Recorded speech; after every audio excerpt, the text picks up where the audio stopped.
आपने डुमरी के लोगों के लिए क्या कुछ कार्य किए हैं? आज जो डुमरी के जो लोग हैं जिन्होंने आपको मतदान दिया अपना, झारखंड के तो आप नेता हैं ही, लेकिन डुमरी आपका अपना क्षेत्र है, जहाँ से आपने वोट लिया है, उनके लिए क्या कुछ मैंने जो अपने वचन दिया था चुनाव के समय, हम एक पार्टी के विधायक हैं, थोड़ा हम लोग को समय भी कम मिल पाता। जयराम जी, आप जब से विधानसभा पहुंचे हैं, विधानसभा को लेकर लोगों में जो तत्परता है देखने की पूरी कार्रवाई को, वो भी बढ़ी है। आप जाके देख सकते हैं 2019 से 24 तक 20 सेशन चल रहा था, लेकिन देखने वालों की संख्या नहीं थी। ईमानदारी से कह रहे हैं, जिस दिन हमारी लोकसभा में एंट्री होगी, देख लीजिएगा, उसका भी झारखंड से मैंने देखने वालों की संख्या बढ़ जाएगी वहाँ भी।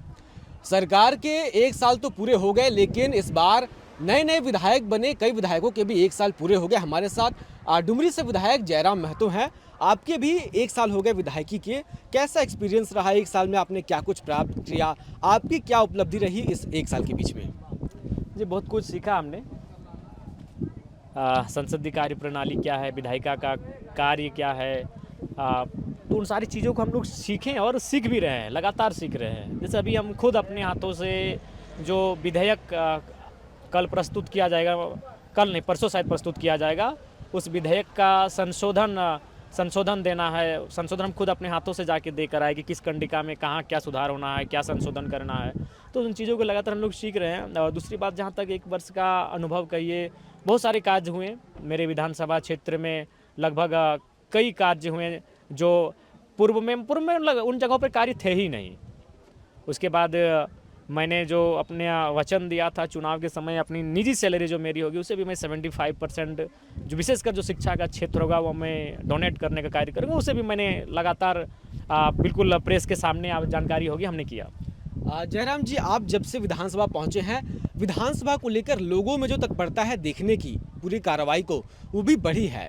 यूट्यूब पर जब लाइव होता है तो पहले 2000 से 2500 लोग देखते थे, लेकिन अब ये संख्या 10 गुना बढ़ गई है। इसको भी आप अपनी उपलब्धि मानते हैं? बिल्कुल बिल्कुल। इसमें आप किसी भी जाके क्षेत्र में पूछिए कि आप सेशन देखते हैं, अगर वो बोलेगा। अभी आप देखिए ना, लोकसभा में कितने लोग देखते हैं। लोकसभा में तो झारखंड के 14 सांसद जाके बैठे हैं और डिस्कशन होता है, लेकिन ईमानदारी से कह रहे हैं, जिस दिन हमारी लोकसभा में एंट्री होगी, देख लीजिएगा, उसका भी झारखंड से मैंने देखने वालों की संख्या बढ़ जाएगी वहाँ भी। अभी से ही आप ग्राउंड तैयार कर रहे हैं? नहीं, ग्राउंड नहीं हो, लोगों को विश्वास है कि ये नौजवान जब उस सदन में भी अगर गया तो जनहित के मुद्दों को रखेगा और बेहतरीन और बेबाक रखेगा। यही कारण है कि लोग ज़्यादा देख रहे हैं आप विधानसभा? बिल्कुल, इसमें कोई कहना ही नहीं। आप जाके जिस दिन मैं 9 दिसंबर को मेरी एंट्री हुई सदन में, जब मेरा पहला कार्यक्रम हुआ, आप पूछ लीजिए जो झारखंड जो विधानसभा का टीवी चलाते हैं उस समय सब्सक्राइबर क्या था, और उस समय औसतन व्यू क्या आता था, 1000 तक नहीं जाते थे।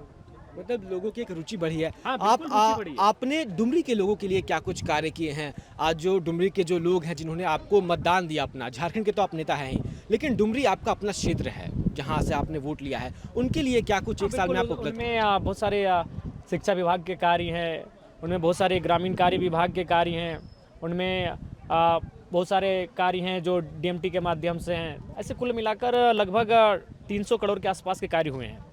इस बीच विधानसभा में आपकी कई विधायकों से, मंत्रियों से नोकझोंक भी हुई। आप शायरी पढ़ रहे थे, आप कविता पढ़ रहे थे, जिसको लेकर टोका टाकी हुई। अटल बिहारी वाजपेयी भी सदन में जब प्रधानमंत्री थे पढ़ा करते थे, तो वो कविता कहीं भी पढ़ी जाती है, लेकिन यहाँ इनको पता नहीं तकलीफ क्यों लगा, इसके लिए हमें भी समझ में नहीं आया। धन्यवाद। एक आखिरी सवाल, आज कांग्रेस के ही 2 विधायक आपस में भिड़ गए। प्रदीप यादव जी ने इरफान अंसारी जी के विभाग पर लगा दिया। आप कैसे देखते हैं? दोनों में कॉम्बिनेशन नहीं है सरकार। प्रदीप यादव जी अगर कुछ बोल रहे तो वो गंभीर व्यक्ति हैं।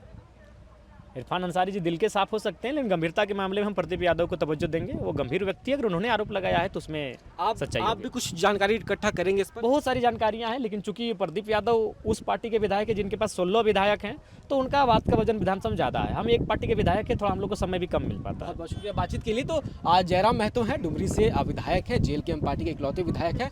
आज चुनाव जीतकर विधानसभा पहुंचे और 1 साल का कार्यकाल इनका बड़ा ही विवादों में नहीं कहेंगे, बहुत ज़्यादा लोगों में इनकी चाहत है।